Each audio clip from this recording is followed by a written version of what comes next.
welcome to the God's Goodness Podcast, where our mission is to encourage as well as highlight God's goodness and modern day miracles. We are your hosts, Josh and Shelly Hankins. Hi, everybody. He is here, but I wanted to start this podcast with where this idea came from.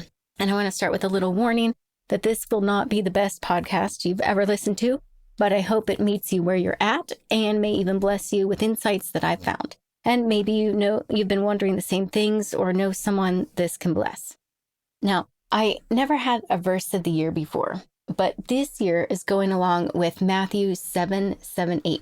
And I like the New King James Version best. It says, "Ask and it will be given to you, seek and you will find, knock and it will be open to you. For everyone who asks receives, and he who seeks finds, and to him who knocks it will be opened." My favorite Bible verse has always been, "Ask and you shall receive." But this one is like really seeking and finding. And everything I've been seeking for this year, I have been finding.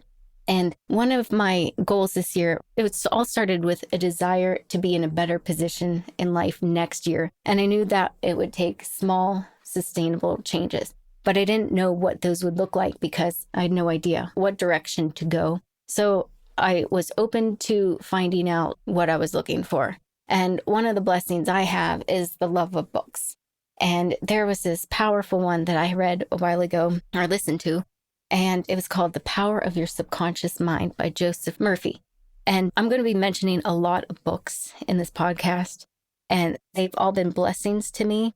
And what I'll do is I will create a list of them that you can look up, and then you don't, like if you miss it if you're taking notes, you find something, a fun nugget of information, I'll have it all together at the end.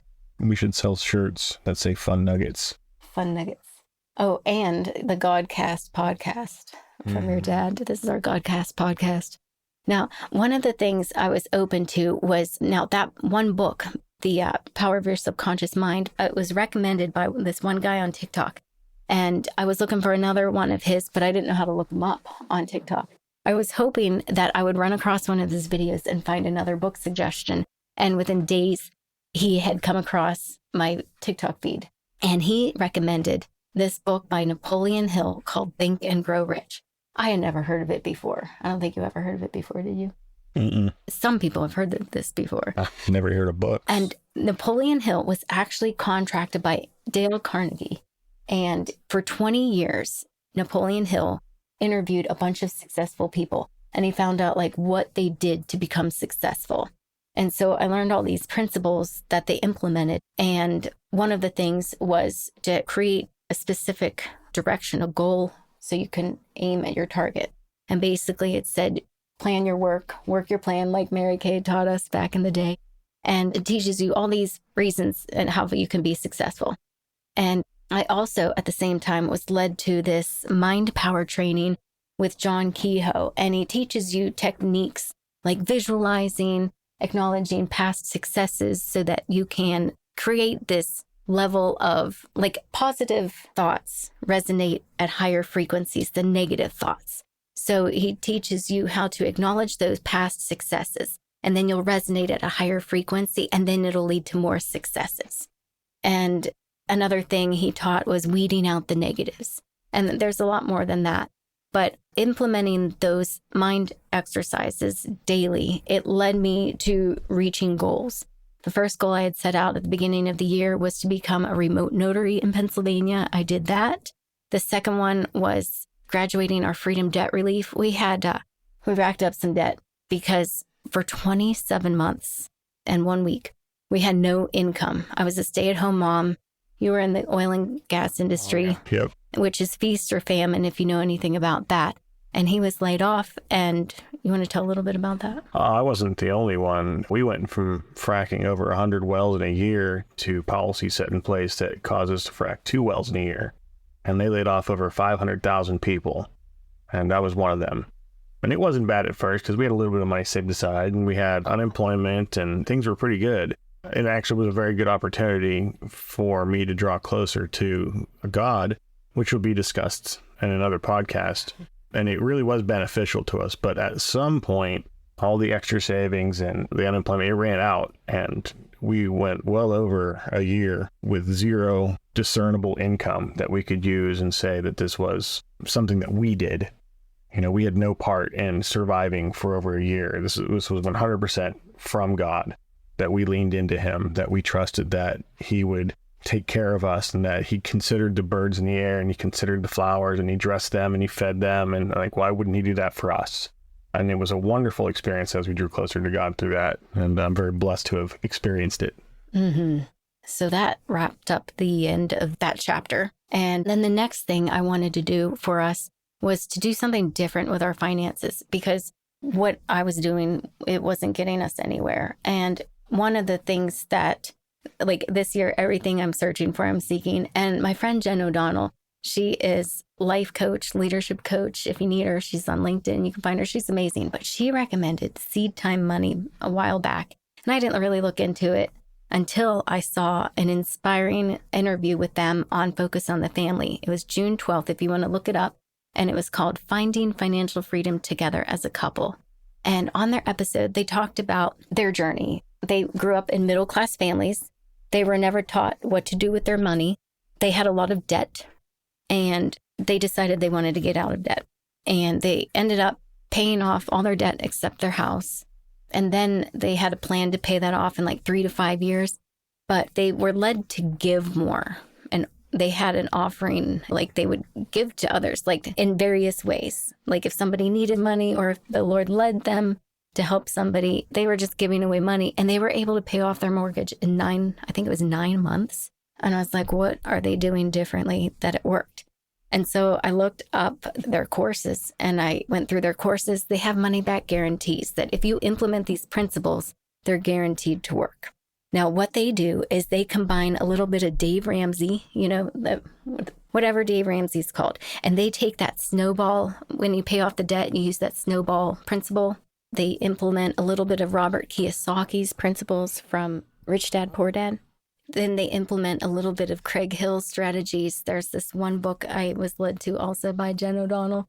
And Craig Hill implements, his one book is an audiobook. It's amazing. It's called 5 Wealth Secrets 96% of Us Don't Know. And in it, it's about a book that has this little boy, Isaac, and he's 10 years old, and he's getting an allowance for the first time. And you learn what he learns throughout this book and throughout his life. And he learns not to spend all his money from one pot and put your money in 5 jars. You have a little bit, you have tithe, you invest, you have an offering, you have the savings, and then 50% you have to spend. So with implementing all of those things, we have been able to pay off some things. And with that invest account, we've been able to pay for some of this podcast stuff. Not all of it is acquired yet. We're borrowing some microphones from my friend in the meantime, but these new principles are life-changing, and we have the things in process. We just have to let them work themselves out. And the next thing I was led to wanting is I wanted to find out what I was good at and that I liked to do and that I could possibly make more extra money doing. And the Lord led me to this idea. He planted the seed Sunday, July 9th. And believe it or not, I was voted most talkative in my high school class. And so he's like, why don't you talk? God put this idea in my heart. Why don't you talk to others about me and my goodness and share it with the world? And so here we are, being led to all the right resources and having everything that we need. And that was basically the summary of that. And we have the next few episodes lined up. We also have a Give, Send, Go account. You look up God's Goodness Podcast in the Give, Send, Go. If you want to help us with any prayers or if you want to help contribute financially, we have that. And one thing I learned from that experience with no income of 27 months was accepting gifts from others.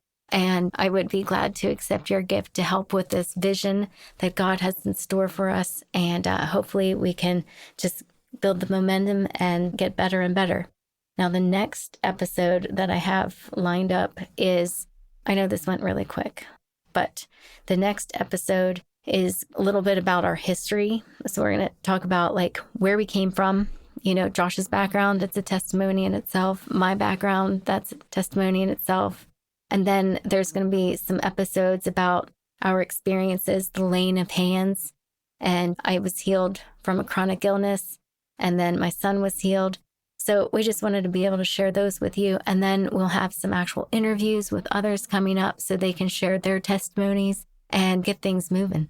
Yeah, I can't wait to talk, especially about the healing, because that wasn't like you were prayed over and then like 4 days later you were healed. It was immediate. You know, it was in that moment, and it was very profound, and I was there, and it was hard to believe. And so I just can't wait to share that part. I've got a lot. In fact, all my good stories are about God.